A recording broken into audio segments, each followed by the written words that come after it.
Dans la seconde partie de ce numéro, nous allons parler des espaces verts. Ces espaces, pourtant très essentiels pour le cadre de vie urbain, se font de plus en plus rares à cause de l'étalement urbain. Découvrez plus dans ce reportage.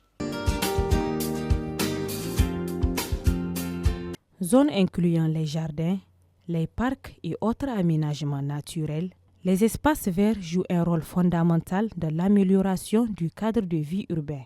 Ces espaces sont essentiels car assurant l'équilibre écologique des villes et offrant des avantages multiples aux populations. Dans les villes, elles sont essentielles parce que d'abord les espaces verts permettent de séquencer le tissu urbain. Et vous savez, quand on parle du vert, on voit aussi le rendement écologique.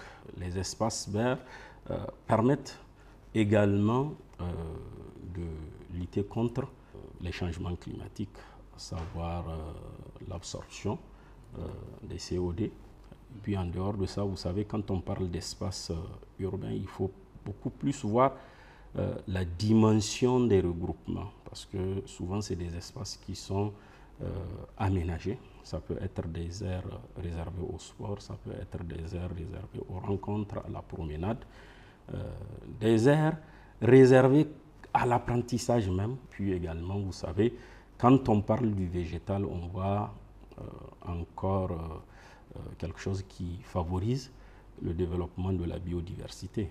C'est un écosystème qui est créé et qui permet vraiment à beaucoup d'êtres vivants quand même de se retrouver, de se développer, de se reproduire. Souvent, on utilise les espaces verts pour créer des murs écrans végétaux, quoi, afin de trouver des solutions en termes de pollution. Ça peut empêcher l'air pollué quand même de pénétrer nos villes. Malgré leur importance et leur impact sur la qualité de vie en milieu urbain, ces espaces se font de plus en plus rares. Une situation qui s'explique par l'étalement urbain et la négligence de ces espaces dans les opérations de lotissement. Il y a eu quand même dans les années 90 un plan directeur d'aménagement et d'urbanisme qui prévoyait, de par le passé, quand même les espaces verts, un vrai zoning, les zones d'habitation, les zones commerciales, les zones industrielles, tout ça,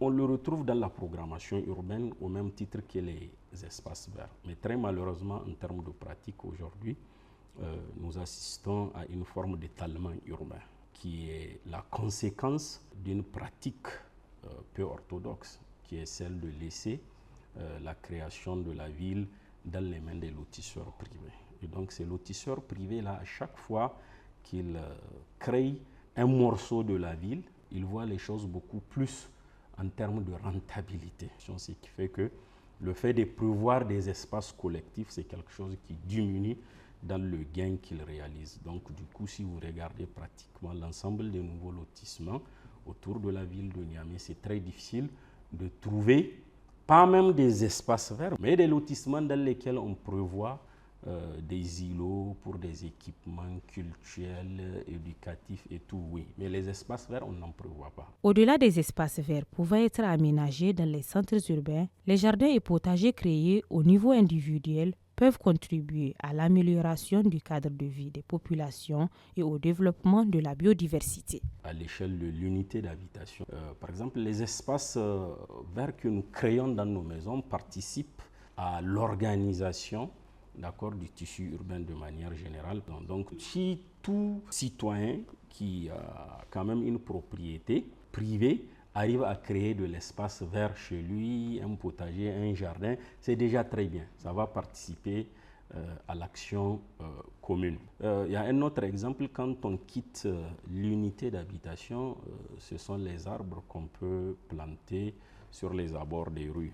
Donc ça également, ce sont des espaces verts. Il faut également voir l'espace vert que nous avons, le principal, qui est celui, la ceinture verte.